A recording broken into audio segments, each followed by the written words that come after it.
sa lifestyles, no? I was with one of the giant telecom industry in the Philippines when I joined Lifestyles. Pero gagamit pa ko ato nga time. So, what is my story behind nganong na ako dili? Di gyud ka bayran sa di gyud ka tambalan sa intra ang kakuyaw nako.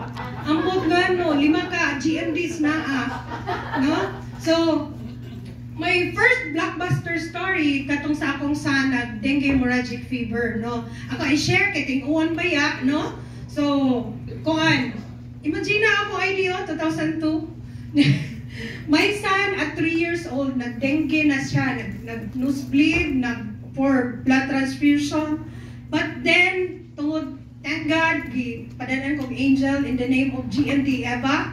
So 11 ounces of intra over 9 hours gi-call out ang among blood transfusion. Klaro ba nagkurug-kurug ko? So gi-call nana ko gi-prepare nga kanaganing sana donors tulo ka buok. But then thank God, first miracle na mo, wagid ma-transfuse akong anak. Wow. And he celebrated 26 years last 9, no? Katang pala Tuesday, no? Imagine na, 23 years ago. So, next, my second miracle, no? Kaning akong sister, nagtuuming kanang mabutan na gid siya.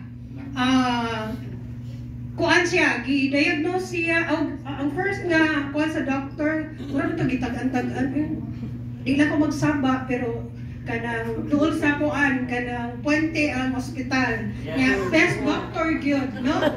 Kuan kanang ni ana ang doctor nga basin o maoperahan, worst case scenario basin maoperahan or ma-open iyang brain kay tungod nabuta iyang left eye, ang iyang right na libat kani ana bitaw nimo, di ba mo react man imong mata wa gyud reaction ang usara nga nalibat.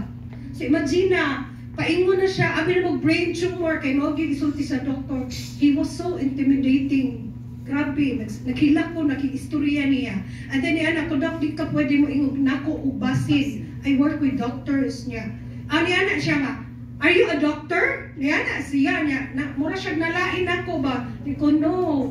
It has to be with kanang test, laboratory test, or kanang mga MRI or CT scan, di ba?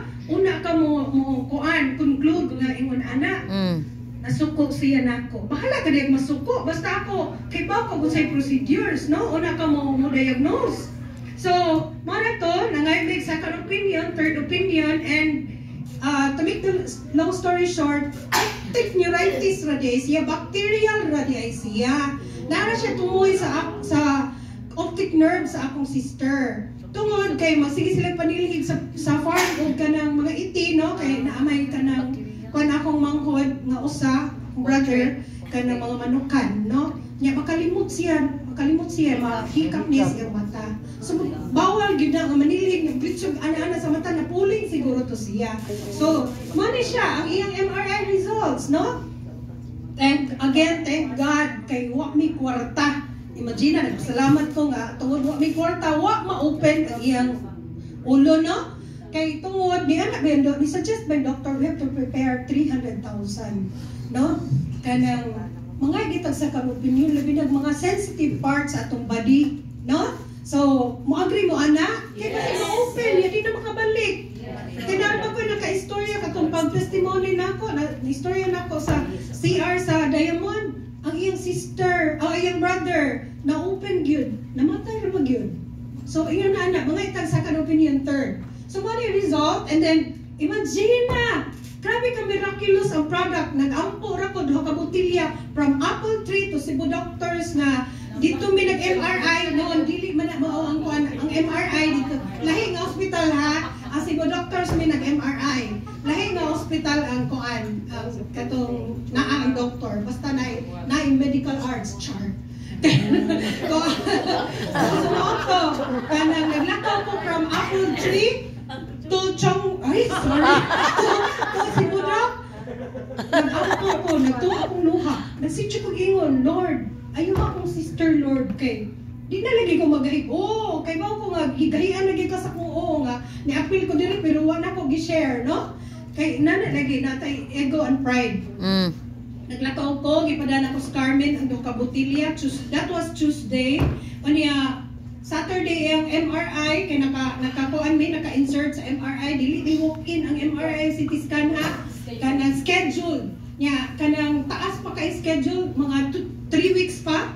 Pero nakapasok mi kay tungod naman ko'y kailan nga doktor sumoto.